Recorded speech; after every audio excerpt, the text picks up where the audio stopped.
Good afternoon, everyone. My name's Tom Redick, and I'm an attorney with the solo law practice called Global Environmental Ethics Council. It's a mouthful, but shortens down to GEEK, LLC.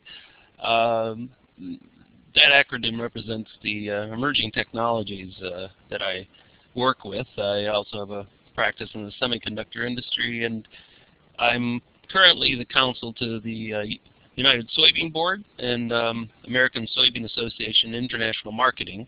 Also work with some grain trade and the corn growers generally on sustainability issues and on international regulatory approvals. The focus of my practice really is liability prevention, and that's a narrow niche in the law. Not too many people just focus on preventing tort liability from occurring, but that would be the majority of what I do, and it actually intersects with sustainability because people who make good sustainability plans find that their long-term liability risks are reduced. So with that, I'll start the presentation. I'm going to look at the international regulatory demands for data and supply chain expectations, all of which trace back to the growers who are expected to meet sustainability data demands. And I've listened to the previous session, so I don't plan to overlap, and I do hope to integrate well with what AJ and Jed and Dina had talked about. You'll notice that my pointer is a smiley face. This is because Walmart is a big player, and this is kind of sort of their logo. The discussion I'll do today is industry and supply chain demands, and I'll start with those industry demands because they're the first thing my growers see. The international regulations are what drive a lot of those industry demands, so I'll focus on those as well. Europe and also Japan are the leading progenitors of those kind of standards and demands. These regulatory bodies in Europe and Japan will rely on international standards and cite them as reference points. So there's an interlocking network of drivers which are driven in different cases by government or by individual stakeholder groups, but they tend to have a lot of symbiosis and a lot of trade back and forth of information. I'll also discuss U.S. sustainability standards and a little bit about U.S. regulation. I know AJ covered extensively USDA, and I'll try to just fill it with a little bit more information about how the regulatory framework might influence all of this. Starting with my friend Jason Clay at the World Wildlife Fund. He's done a number of speeches, many of which are still on YouTube, talking about freezing the footprint of food. A nicely alliterative way of saying, why don't all the food companies measure and manage their waste, their energy, and other what we economists would call externalities of their process. And many of these are saying they're going to double production while cutting their footprint in half, which is a very ambitious thing to try, but it's because folks like Jason Clay have shown them that they could save money and gain market share by doing this. It's also important to note that Mr. Clay has done many speeches where he emphasizes a technology-neutral position, and I have this quote, 21st century technology allows faster selection. And from the perspective of his U.S. edition of the PANDA, the World Wildlife Fund, he sees technology, including genetically modified organisms, biotech crops I would call them, and other new technologies. If they prove themselves, they're worth using. In his world, the food companies are all cutting their energy usage, they're monitoring water use, recycling water and waste, and they all want their supply chain, which include my grower clientele, to follow along. The large player I'll discuss in a moment is Unilever, which wants 100% of its agricultural inputs to be sustainable, and it plans to reduce its footprint using life cycle analysis. That's the LCA acronym, remember that one, by 50%. And at the same time, it's somehow going to double its revenue, which means selling more products. The Kellogg's cornflakes that you are eating today in America are also produced using more sustainable processes. They're committing to and largely achieving 15% reductions in these key elements of water, waste, energy. And now they're turning to the supply chain and wondering if the growers who supply them could reap the same low-hanging fruit, the easy energy reductions is what companies see, and they're wondering, couldn't growers do likewise, and everybody would have a smaller footprint.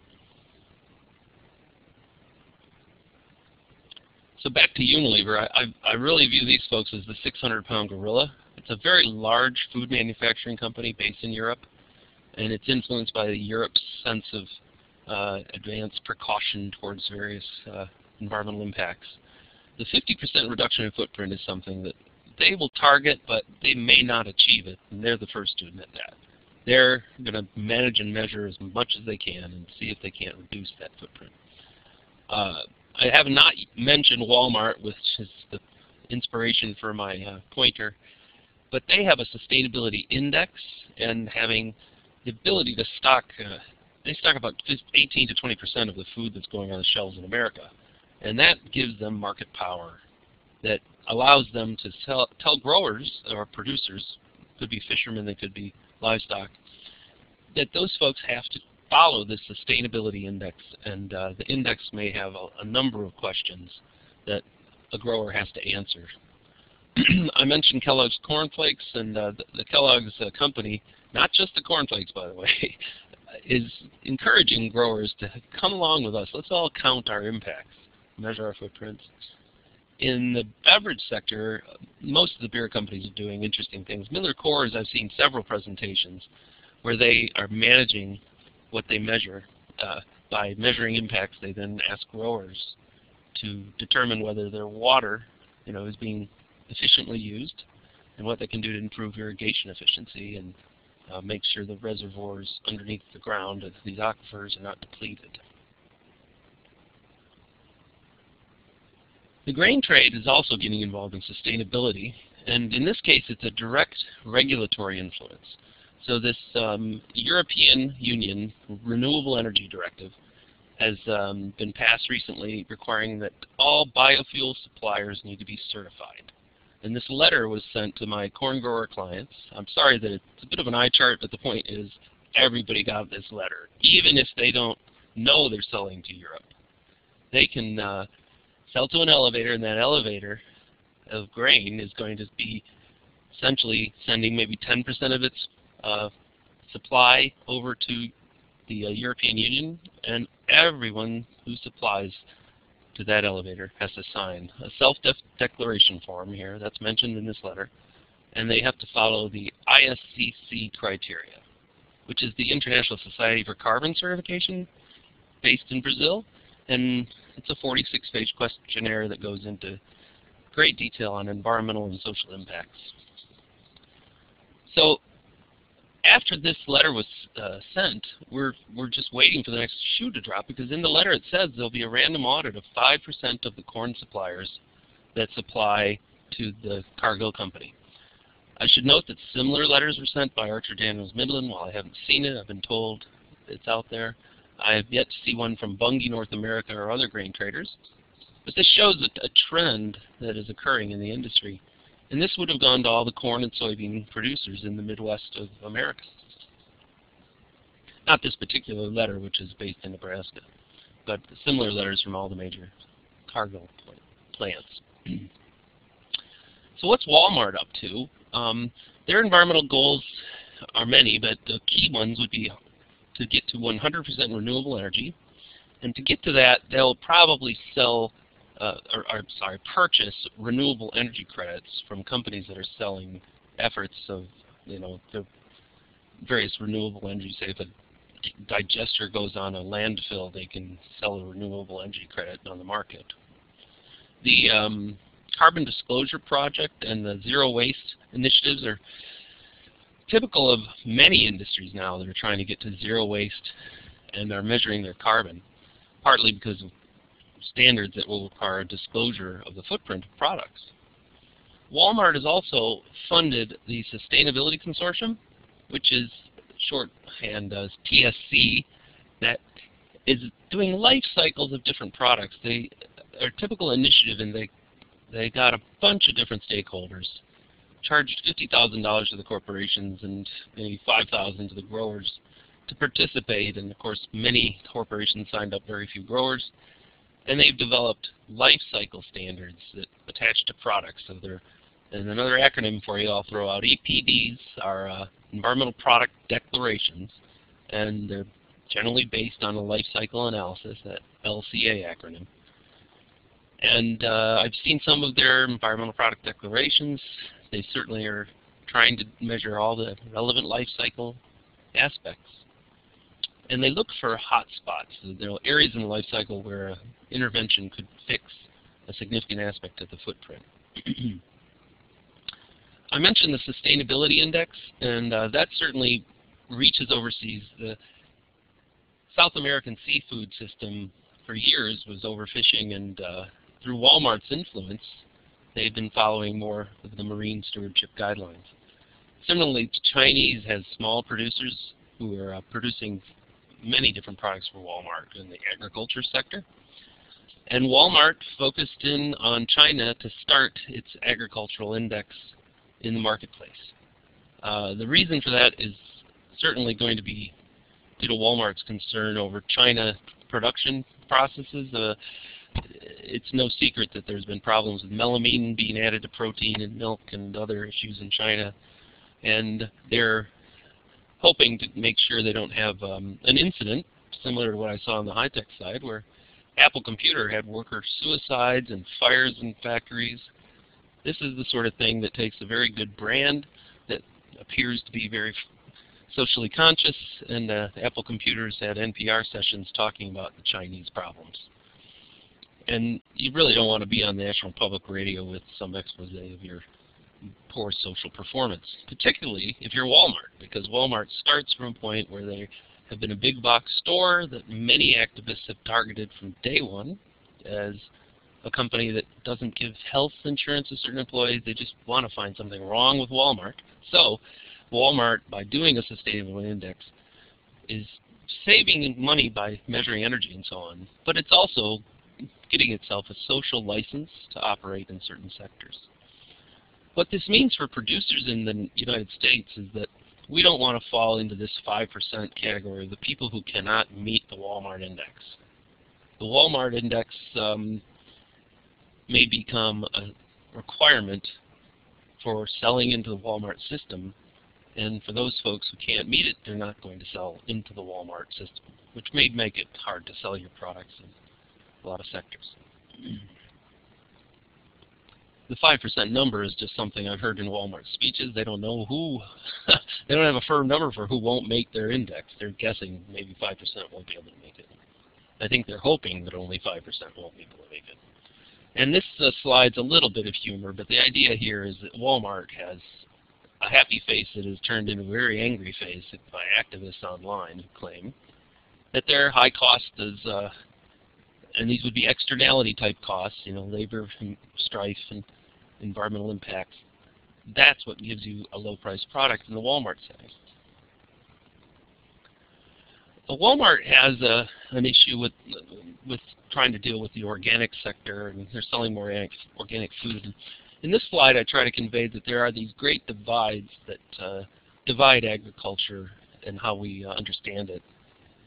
In the overseas negotiations that I get involved in on the international trade front, we frequently hear about precautionary principles and precautionary approaches to agriculture.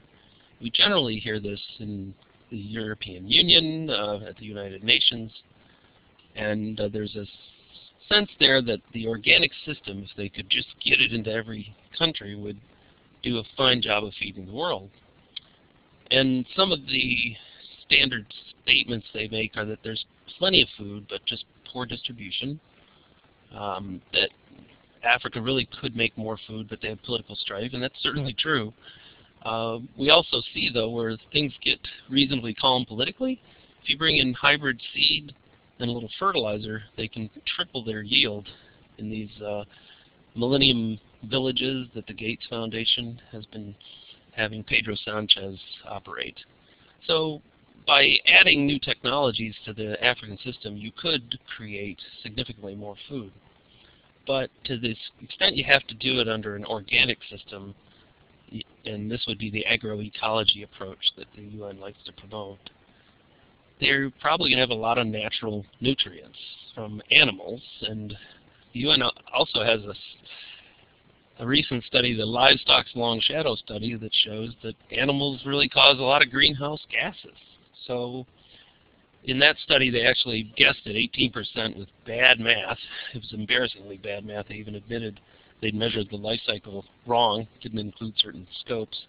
And a recent report from the Council for Agricultural Science and Technology by a researcher at UC Davis showed just how badly they'd done their math. So while we can't necessarily trust everything the United Nations says, we can make sure they get the math right when they say things. The other divide that I see, I'll have more on this organic issue later, but the other divide that I see in the sustainability standards and such is that some crops are made in the specialty marketplace, and others are just commodity and go into a great bulk commingled, export stream, or into the large food companies as commodity grain. When you have a specialty crop, you actually have a premium paid to you to get the white corn to Frito-Lay or the strawberries into Driscoll's. And this is an easier chain of commerce to assess because you can assess impacts by reporting from individual crops that are traceable and it's identifiable to a particular farm. And that really is important in considering sustainability standards. So whether you're going to be a specialty or a commodity crop, and how that will impact your ability to report up the stream of commerce.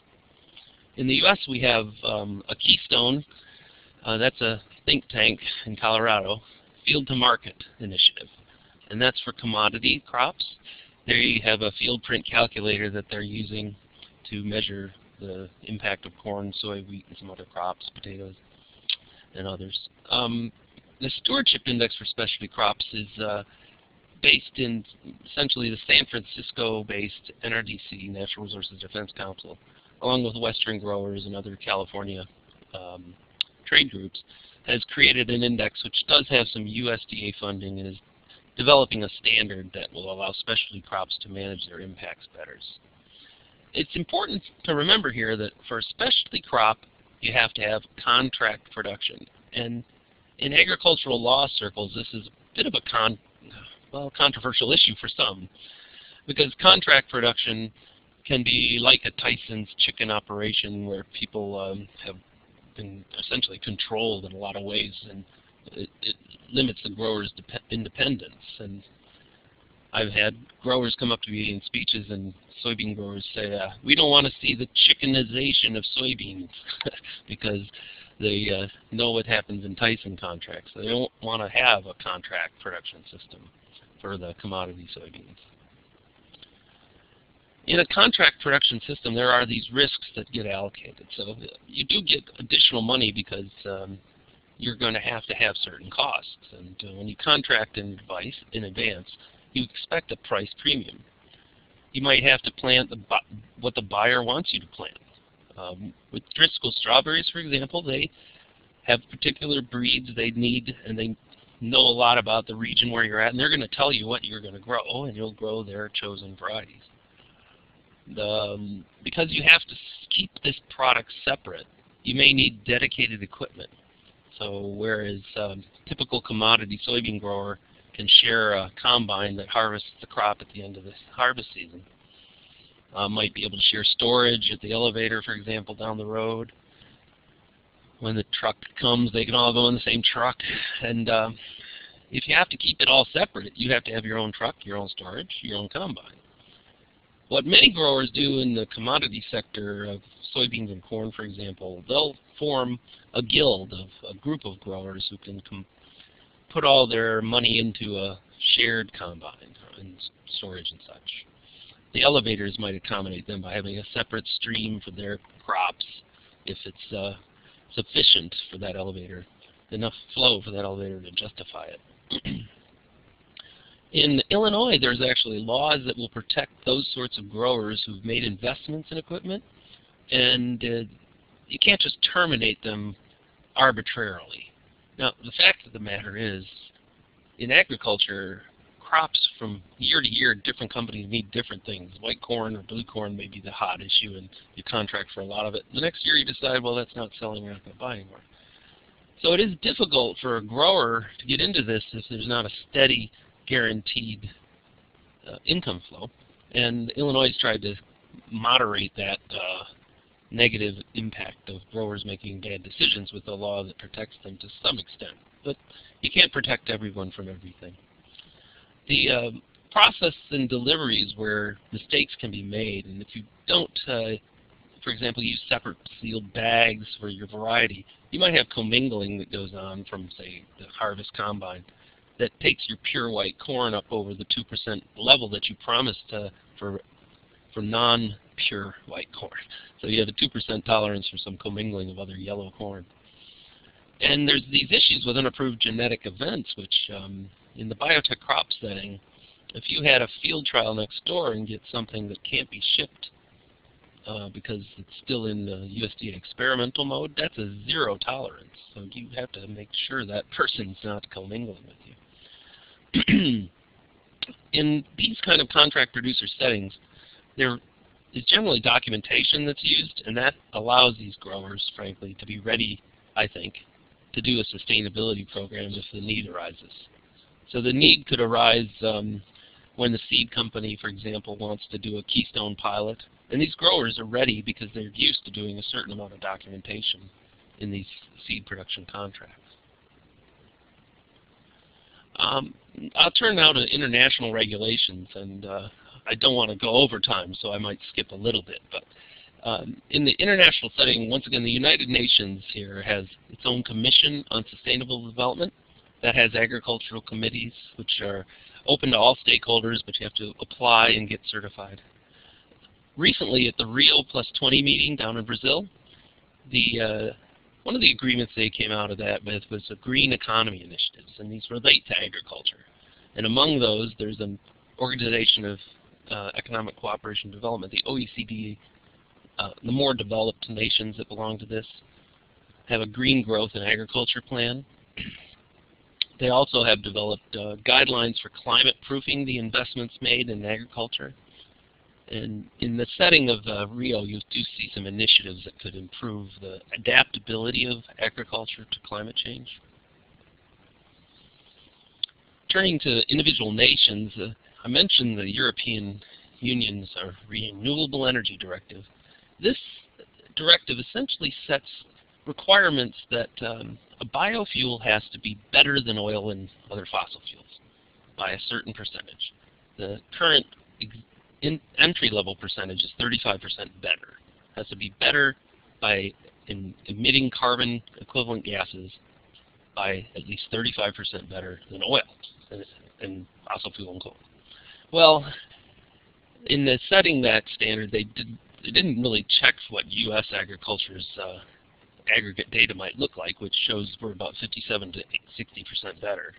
And they assumed that we're, in the U.S., producing it similar to Brazil, where things are trucked great distances. And at the present time, they assume that U.S.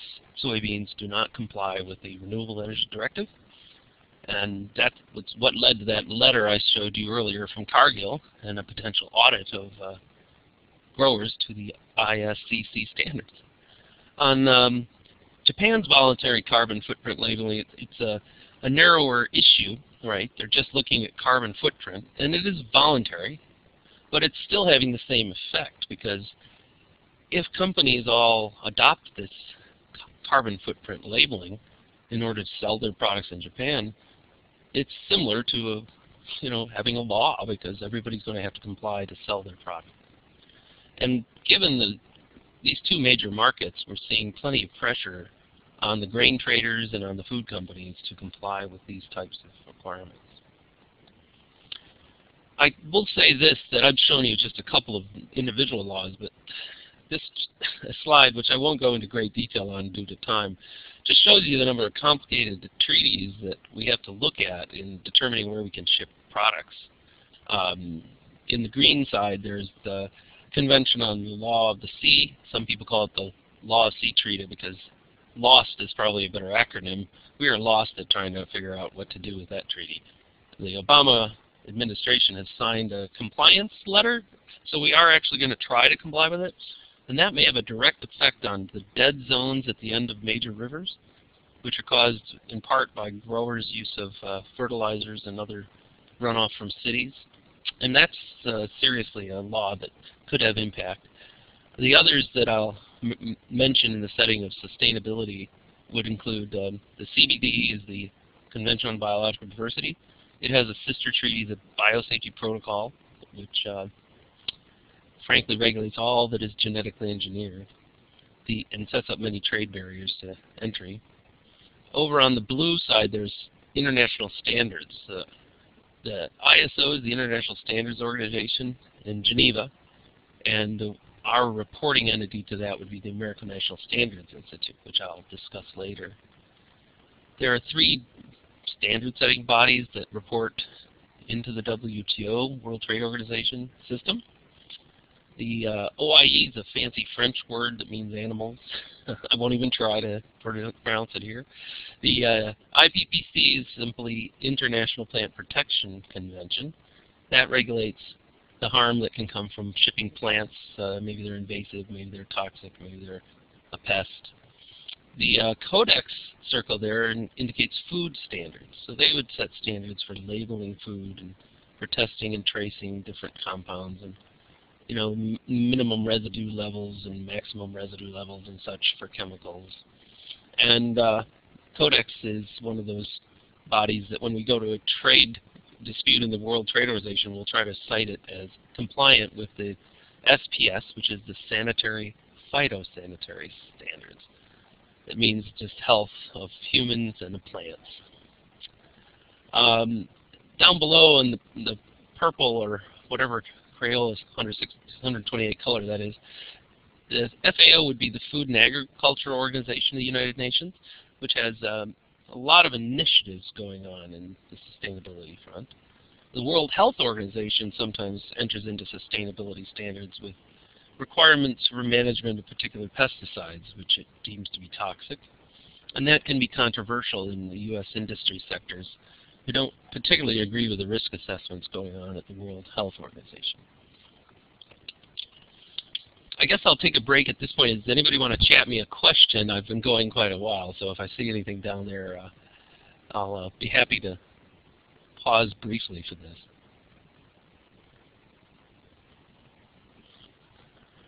All right, well, I'll keep my eye on the chat. These regulatory drivers that we have work closely with international voluntary standards. So when we have someone writing a renewable energy directive, they'll set up a system so that international standards can certify themselves to that particular directive. And there's really about 7 or 8 different standards that are working their way into the RED system now. I'll talk about a few of these later. Japan, with its voluntary carbon, is adding sort of more fuel to the fire for particularly Asian soybean crushers. And these are the big buyers of soybeans. They buy half or more of the soybeans on the planet. And they're starting to ask whether these U.S. soybeans, South American soybeans, are sustainably produced, because they know that their products are going to go into the European biofuel plants and Japan stores with voluntary footprints for carbon. If I have time at the end, I'll talk about how there's also greenwashing liability at home and abroad, and some sustainability standards have been struck down when they try to assess the sustainability of a particular product. So bear in mind that governments can be both drivers and they can be limiters. They can say, wait a minute, you're committing greenwashing here, or you've gone too far, or you haven't supported your sustainability statement. The standards that are basically at play in these different regulatory settings include the Roundtable on Responsible Soy and Roundtable on Sustainable Biofuels, both of which are cited in the setting of the Renewable Energy Directive as compliant standards. Europe has also given us a Sustainable Agricultural Network, which has a whole set of standards they would apply to agriculture. Internationally, we see the Forest Stewardship Council as a mature sustainability standard for forest-produced wood, This goes into green buildings and is going to be the sort of dominant standard. There's a parallel standard called the Sustainable Forestry Initiative, which is also certifying wood. And currently there's a big debate as to which of those should be the dominant one in the green building sector. The Marine Stewardship Council manages live-caught fish, wild-caught fish, not the aquaculture fish. While there is a parallel Sustainable Aquaculture Alliance, and the World Wildlife Fund is involved in all the marine stewardship, forest, and sustainable aquaculture. In the international standards setting, ISO is generally involved in industrial standards and tinkers with agriculture at the fringes of its operations.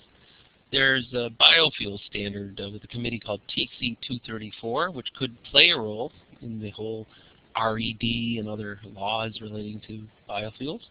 They also have greenhouse gas and life cycle reporting standards at the ISO level that are very important for folks who are trying to measure footprints in life cycle and greenhouse gases. It's important to remember that some of these standards fill a niche and others try to cover everything.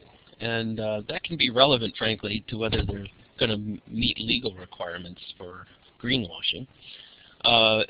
The Global GAP standard, for example, covers all of agriculture. It's a European standard that used to be called Europe GAP, but now it's Global GAP.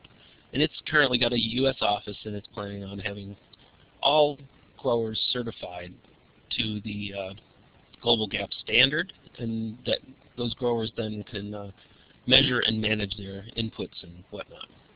The Sustainable Agriculture Network I mentioned, this also is the European-centric standard.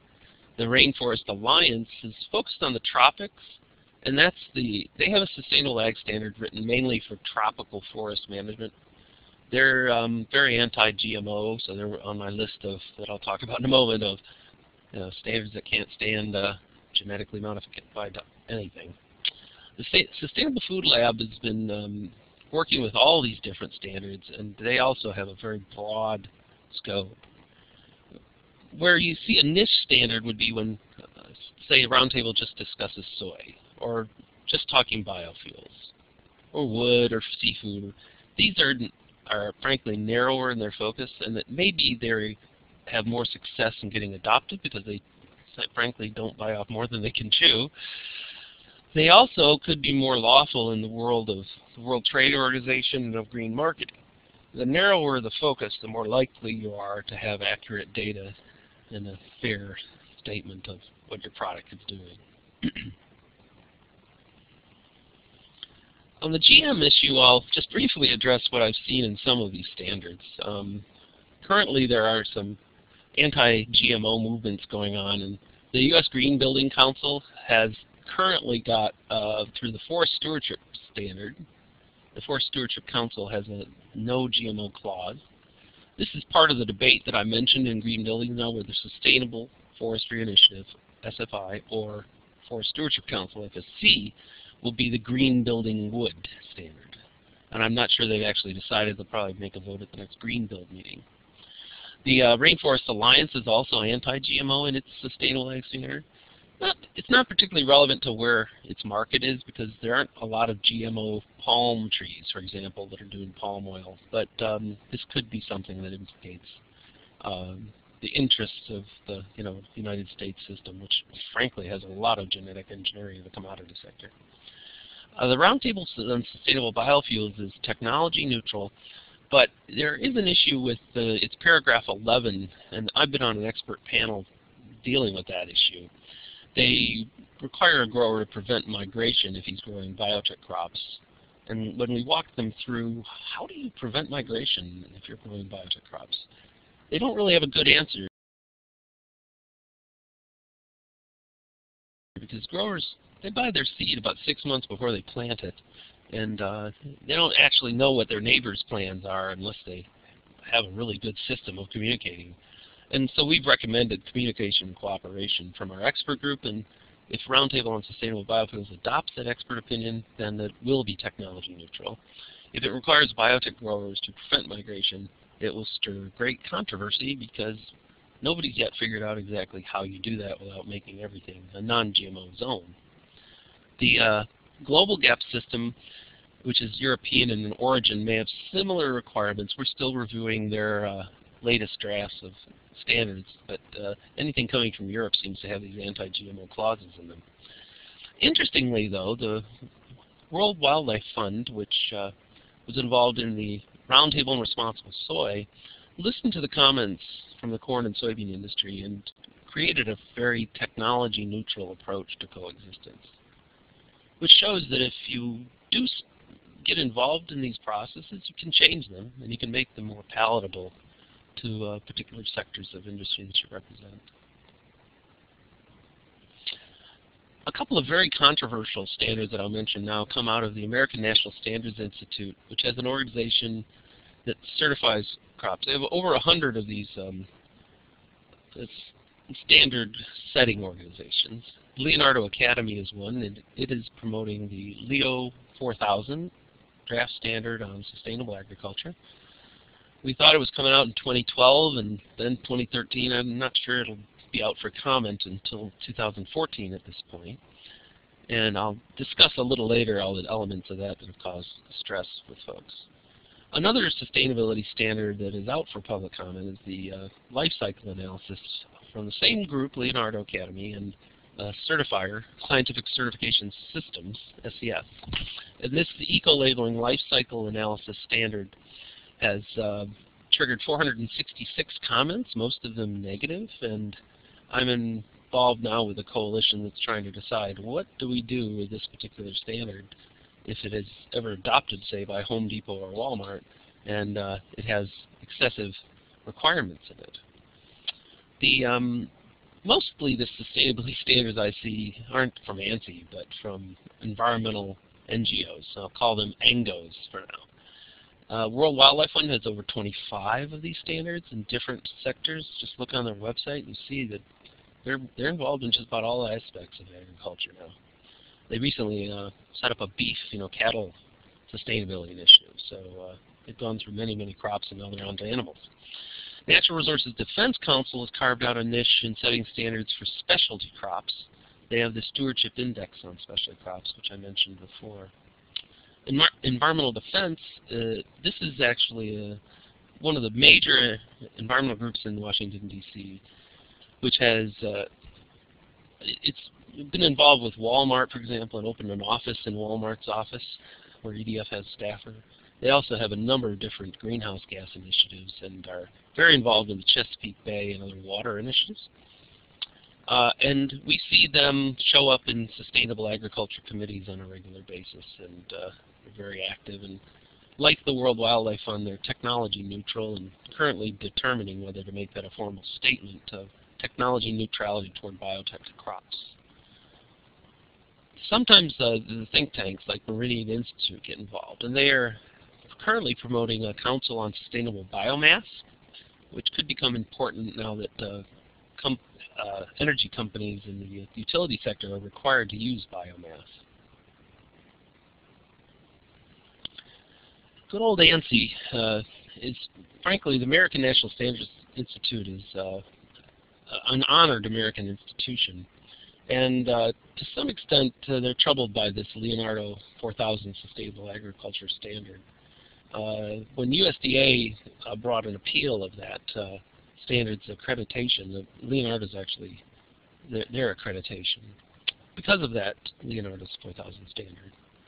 The executive standards body of ANSI objected to having too much involvement of SCS, the certifier, Scientific Certification Systems.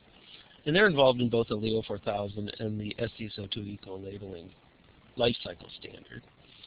And to the extent a certifier is getting involved in setting the standard, they could make it more involved, more detailed, because it takes longer to certify, and it frankly can pay more when you're certifying because you have a week-long audit instead of 2 days, and they charge you by the hour, like lawyers.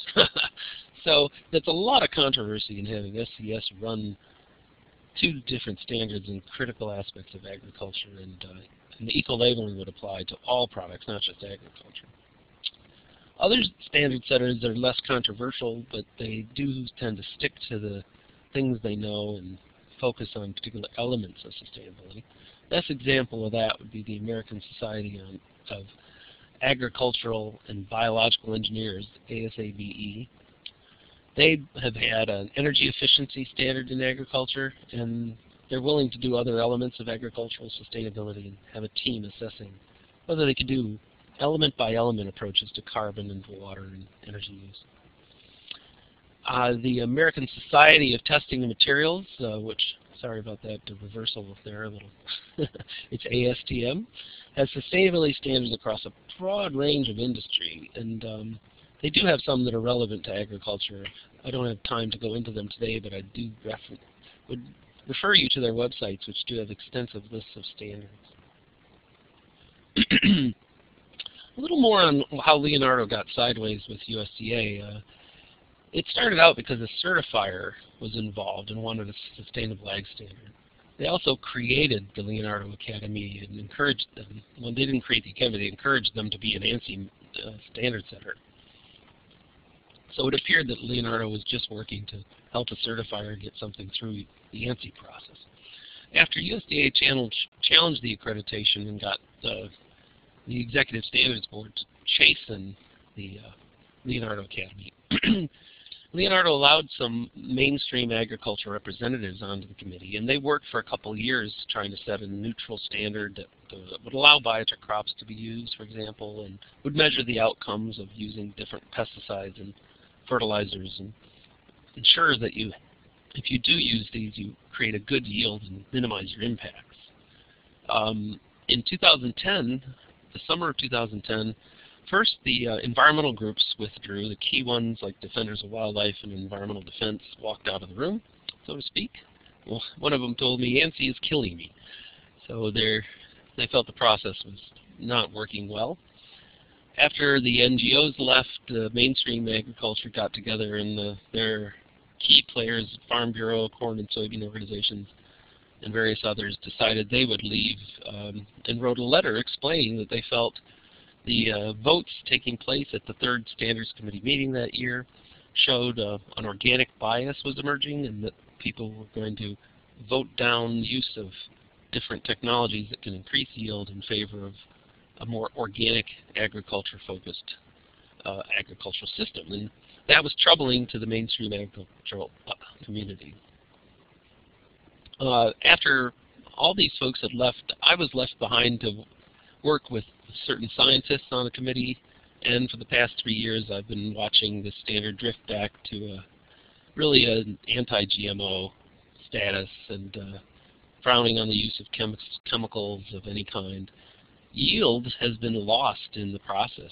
While we had a yield orientation, that a safe and sustainable yield that keeps the farm operating, you've got to make enough crop to sell to keep your kids and food. That yield now is buried in one point in a long 395 pages. You see one point out of hundreds that you might get credit for having a decent yield. I think that's a fatal flaw that will lead to this standard having some seriously hostile comments when it goes out for public comment. That and the fact that they have a prevent migration of GMOs aspect to it that was copied from either Rainforest Alliance or the Roundtable on Sustainable Biofuels, and it would require a grower of biotech crops to prevent migration from his crop to his neighbors, which is problematic for so many reasons. In the technology neutral standards like Keystone Field to Market, you see this World Wildlife Fund sponsored approach is measuring the impacts of different operations and pilots. The grain trader, Bunge North America, is handling a pilot of different growers that supply it in Nebraska, and they use the Field Print Calculator, which is a software online system to measure impacts developed by the Keystone Field to Market Initiative. Similarly, Syngenta Seed Company is working with its seed producers, a select group in Mississippi Basin, all up and down the Mississippi. And those folks, typically corn growers, are handling the Keystone Field to Market tool with maybe takes them an hour or so to fill out, and it seems to be working fine. In the World Wildlife Fund's world, the sustainability standards are all round tables, it seems, with the exception of the healthy growing potato, which had no round table. And the way they approach it is to get industry, the NGOs, retailers, producers, as much balance as possible in the committee. They also focus on a particular crop. The reason being they think it's otherwise going to be too complex to figure out different crops and make them all follow the same metric. An example would be the healthy grown potato, which our University of Wisconsin group here worked on. They also handled the Roundtable on Sustainable Palm Oil, and that's noteworthy in that the United Kingdom's Green Marketing Agency invalidated that law. They did the same thing to U.S. cotton, which is a sustainable cotton label.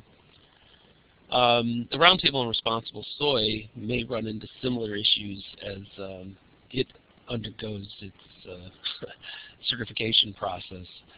For example, the Roundtable on Responsible Soy would allow the use of GMOs, but according to the United Kingdom's Green Marketing Agency, when it invalidated the Sustainable Cotton Initiative from the U.S., GMOs can never be sustainable in its eyes.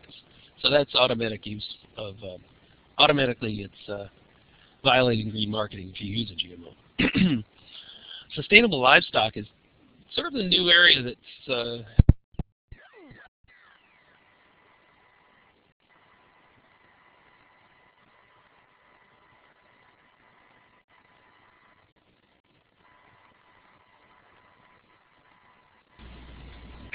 Tom, your microphone's cut out. Can you verify that it's still plugged in, please?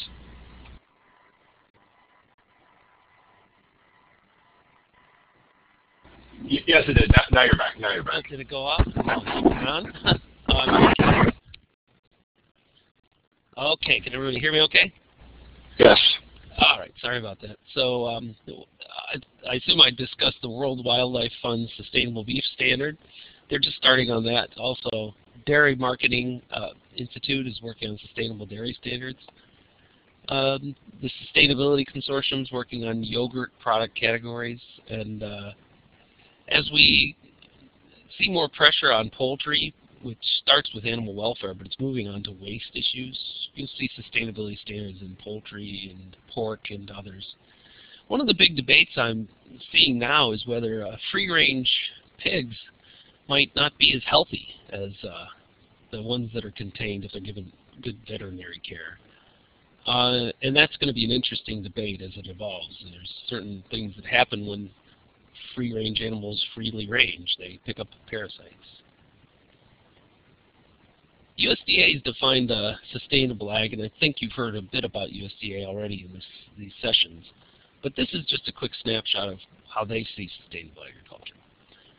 The Ag Secretary, Bill Sack, would say he has two children in agriculture. He sees that great divide I mentioned. He has the organic system, he has the conventional ag, and he doesn't want to discriminate or be overly supportive of either side, but he's going to be supportive of both. And this is a good generic discussion of sustainable agriculture that really wouldn't leave anybody out of the picture. They all could try to make the most efficient use of resources and sustain the economic viability of their farm and the society around them. There's a lot of sustainability staffers now at USDA, just as corporations now have their own sustainability staff that do annual reports. Here's a few sustainability standards staffers at USDA that you should keep in mind. How am I doing on time? Should I leave time for questions here, Tom? Or sorry, Mike? Let's see if Jed could chime in on about time. Keep an eye on the chat box. Okay. So in terms of USDA's role, they support organic agriculture. They also are encouraging mainstream agriculture to start managing and measuring its impacts better. But it's real clear that to maintain the yields that we have, we probably need to continue using GMOs and chemicals, but use them wisely and use them carefully. We also have new challenges with there's adaptation to climate change and resisting drought and pest invasions. They're different due to climate change. So it's going to be challenging for agriculture to deal with. For heavier weather is another example. we really do need systems to deal with these threats. EPA also has a role. They're funding aspects of pesticide management in California. They were on the Leonardo 4000 committee. As far as the new director, it's anybody's guess, but I think they're going to pick an insider. And if you pay attention to their website, they have many partnerships, including like an AgStar for voluntary CAFOs that want to do digesters. It's a voluntary system for a feedlot to build a digester. I've talked a bit about this, so I'll skip over this for time, but there are certain standards that USDA will get involved in. I also have to mention our National Initiative on Sustainable Ag, which you've heard a lot about.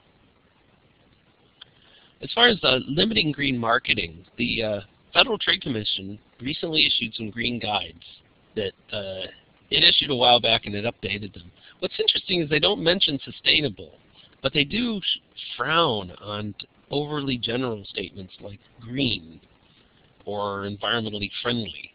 They want folks to be specific about precisely what you're doing that's green. Are you being environmentally safe? Are you dealing with social aspects?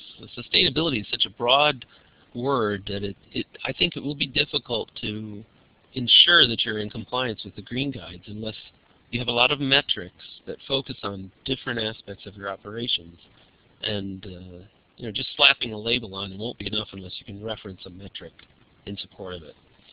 There's also a state role. I mean, frankly, all the attorneys generals are the ones in each state who can enforce their greenwashing laws.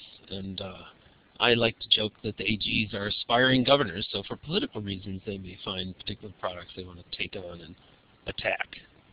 New York Attorney General has attacked the Roundup Ready soybean once just for political gain, so they can find things that they like to do to benefit their political agenda.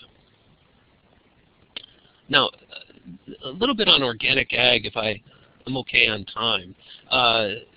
One thing we're finding is that in the organic sector, it's really difficult to do a no-till system without using a herbicide-resistant system. In no-till, what you do is go through, say, a cornfield with a drill planter and put your soybeans right into the corn mulch.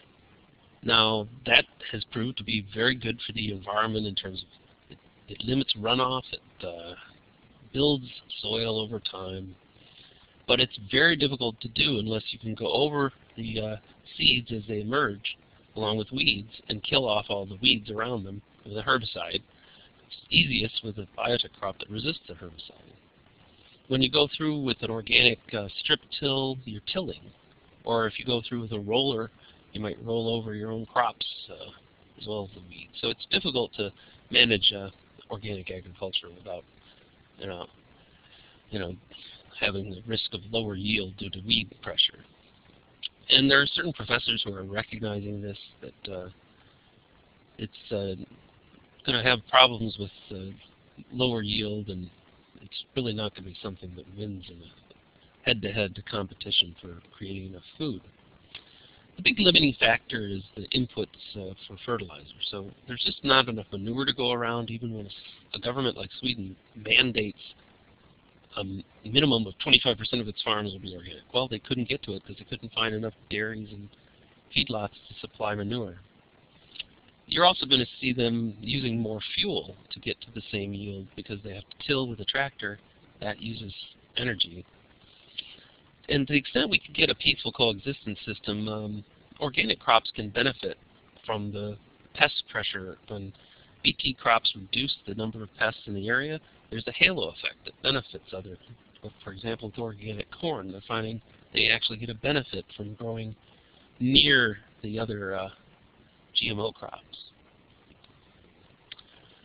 One of the issues that just had a fact sheet released out of it is the USDA has a AC21 coexistence model that they've promoted from a multi-stakeholder group they convened earlier, I guess late last year.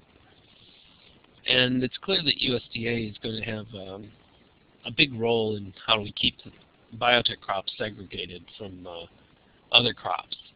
I've tried to mention some of these segregation systems when we deal with sustainability standards and discuss how USDA handles it.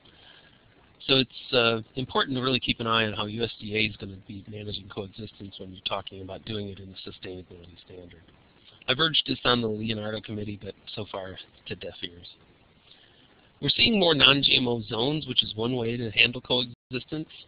And here's a snapshot of, I had to get a little humor in here. The highest producing cash crop in Mendocino County is marijuana, and they're a non-GMO. And the DA told me that he actually thinks there's GMO Roundup Ready, high THC marijuana being grown in that county because the folks at UC Davis figured out how to do it. So the GMO issues in California have sorted into different zones up here in the north where you have non-GMO zones. But down here in the Central Valley, they all voted down those non-GMO zones. And it's pretty clear that when you have production agriculture, they need the GMOs to feed animals and to control weeds. For folks who really have problems with commingling, you have state districts in Idaho and Missouri and Washington State. There's grower district laws that allow you to parcel out this entire state. So up here you have industrial canola. Down here you'd have food-grade canola. And these are huge counties, okay? And they have a buffer zone in between so that you don't commingle. And that allows them to have a dedicated elevator, and they'll dedicate the combines and such. It's a very efficient way to maintain peaceful coexistence. So when I hear people say we can't possibly do coexistence, we need to ban all GMOs, well, these folks have figured out how to deal with, and this is just canola, it's not necessarily GMO, although now it would be. They've done it because they had industrial and food-grade canola, and they have to keep the canola separate. So in conclusion, I do see a number of sustainability standards that are proliferating worldwide. And for growers who have to sign 6 different questionnaires, or maybe more, it can be very difficult, particularly out west in the California specialty crop sector. But now that the questionnaires are showing up at grain elevators via Cargill's letter that I mentioned, I think we're going to be seeing a number of different demands on all U.S. growers. And I don't see them becoming less over time. When you talk to the food companies, they all are cutting their energy usage, they're monitoring water and waste, maybe going to zero waste in particular facilities. And they just don't understand why their supply chain wouldn't want to follow along. I mean, Walmart's Sustainability Index is the best example of this, but pretty much all the food companies I talk to really want to know from me as a lawyer for growers why all those growers couldn't just fill out a lot of forms and report, and wouldn't we save a lot of money when we do that? I think the great divide about organic feeding the world will never go away. I mean, the organic system is fine. It's a growing market sector for the most part. I note that it's declining in soybeans, but that's a complicated market. With non-GMO is increasing at the expense of organic. In terms of regulatory drivers, the European Renewable Energy Directive is just one of many possible drivers. That I could mention a number of others, particularly in the U.S. even, where we have a Clean Water Act that can regulate the runoff from into rivers and is more aggressively regulating as things go on. And there are opportunities when you have a regulated community. Water trading credits are possible for growers to do who initiate a sustainability system and sell a credit downstream to a regulated entity that wants to, emit phosphorus, for example, from a dairy. And there's ways that the sustainability initiatives like NISA and Field to Market could help, frankly, prevent problems with the regulations down the road, including liability. I mean, it could be liability, it could be regulatory penalties. To the extent these regulatory drivers could limit operations to the point where, for example, I heard a story of a grower was on his tractor on a beautiful fall day applying his fertilizer, hoping to get it in before Thanksgiving and all the family showing up and such, and when it gets cold. And he was told by the Department of Ag, who came by in a car with a megaphone, "Get off your tractor, it's too warm to be applying your fertilizer now." And this is another example of regulator, and it's driven by the fact that under greenhouse gas emissions from anhydrous ammonia being applied to the ground are greater in warm weather than below 50 degrees. So if it gets below 50, you can get back on your tractor. That's being driven partly because people are starting to measure carbon. It's also a waste of fertilizer, but that's not the government's problem necessarily. To the extent that that grower has a better system, he'll probably save money on his fertilizer, but it might be more difficult for him to be doing that, right on Christmas Eve or something. Or if he doesn't get in the fall, he may not be able to get in a wet spring. He might have a significantly reduced yield if he can't get any fertilizer into his corn system. And lastly, before I take some Q&A, I think the bias against biotic crops isn't going to go away. It seems to keep popping up like a weed in different standards, and it requires a continuing discussion of what benefits we might have in terms of no-till and reduced pesticide and increased yields for these crops. All right, I'm ready for questions, and I see that someone has asked a moderately long question, but I'll read it before I